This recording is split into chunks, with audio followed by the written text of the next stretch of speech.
Good morning, everyone. I am Dimas Pasha Aprilian from Universitas Negeri Semarang. Today, we are facing an escalating climate crisis that directly threatens our agricultural stability.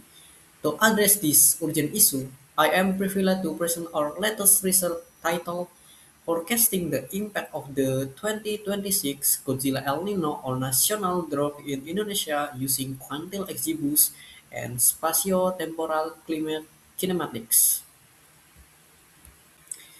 Why is predicting El Nino so critical? Because we cannot afford a repeat of 2023.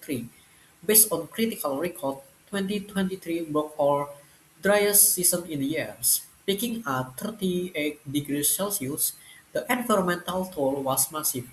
Over 23,000 hectares of rice field failed, and 1.16 million hectares of land burned. This scale of destruction highlights the urgent need for the early warning system we have developed. Driven by urgency of recent climate crisis, our research has three primary goals. First, to construct a national drought prediction using XGBoost and biophysical indicators. Second, to innovate upon standard model by developing spatio-temporal kinematic feature for higher accuracy. And finally, to project the 2026 Godzilla El Nino scenario, empowering policymakers with the lead time need for data-driven mitigation. Our research is grounded in high-integrity, multi-sensor satellite data harvested via Google Earth Engine. We have integrated three key sources: Chirps for perception data, MODIS for monitoring land surface temperature and vegetation health, and NOAA to track the primary trigger, the oceanic temperature anomalies and ENSO pests. Together, this dataset form the robust foundation of our predictive model. Our primary prediction target is SDCI, Standardized Drought Condition Index. It mathematically combines vegetation, thermal, and perception condition into a single score from 0 to 1, allowing us to easily pinpoint extreme drought scenario. To accurately predict this index, we established a robust original dataset. It spanned 25 years from 21 to 2025, yielding 312 total observation and 41 raw variable. This extensive historical context is what makes our machine learning model highly reliable. To ensure maximum accuracy, we benchmark five different algorithms. The results currently show that traditional models like ARIMA and Propet cannot handle the nonlinear nature of El Nino data. XGBoost, highlighted in yellow, outperformed all competitors by delivering the lowest error matrix and a superior H-square score of 0.8052. It became the clear choice to power our early warning system.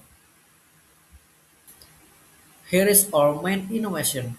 To capture the complexity of El Nino, we engineered our data into 72 predictive features. Our breakthrough is climate kinematics. We calculate the momentum and acceleration of the climate anomalies.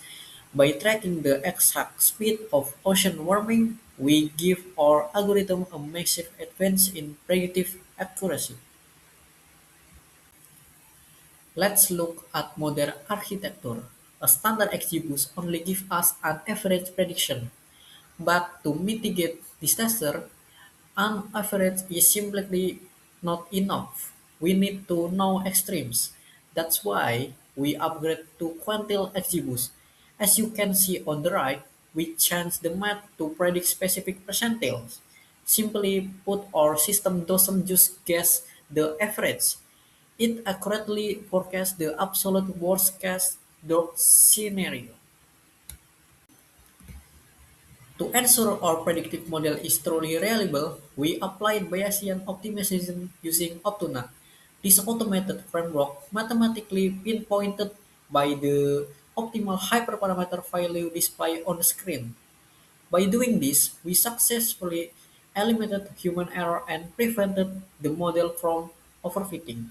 This optimization is what makes our forecasting system robust and highly accurate. This slide visualizes our strict testing protocol. Because climate data is a time series, we must validate the model chronologically to prevent data leakage, as shown by the moving blue and orange blocks. Most importantly, notice the red blocks on the right. We completely isolate the 2021 to 2025 period as a hidden future test. Passing this blend test guarantees that our model accuracy is genuine and ready for deployment. This slide proves that our model actually works. The left table shows consistent stability across all chronological faults, but the ultimate proof is on the right. On our hidden future test data, we achieved an R-square of 0.8257, achieving over 82% accuracy on completely unsent primitive data. Confirm that our early warning system is highly reliable and ready to use. Here is our final projection for 2026. As you can see, the chart shows a severe drop in our national drug index. The crisis will hit its lowest point in September 2026. Now please look at the set area. This warns us about the worst case scenario. It shows that Indonesia could drop right to the red line, which is the extreme drought zone. But because we know this early, we now have the crucial time to prepare and act proactively. What actually drives our model prediction? This chart gives us the answer. It ranks our features based on their influence. As you can see at the very top, the model pays the most attention to surface temperatures and vegetation health in Java and Nusa Tenggara. This is great science. It proves that our algorithm has successfully learned real-world climate patterns, using our most critical agricultural island as its primary warning signals. This slide shows the top 15 drivers of drought. It tells us exactly which feature our algorithm relies on the most to make its final decisions. Once again, Nusa Tenggara and Java dominate the top of the chart. Seeing the same exact region dominate both the sub-values and the future importance give us very high confidence. It means our model has perfectly mapped the real-world climate dynamic of Indonesia. As we reach the end, I want to leave you with a quote for Niels Bohr.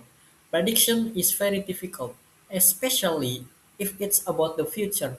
However, our study has shown that by using advanced AI and spatio-temporal kinematics, we can accurately forecast the 2026 drought crisis. We build this system so our government can make proactive decisions today rather than reacting tomorrow. Because ultimately, the first step toward change is awareness. That concludes my presentation. Thank you very much for your time and attention.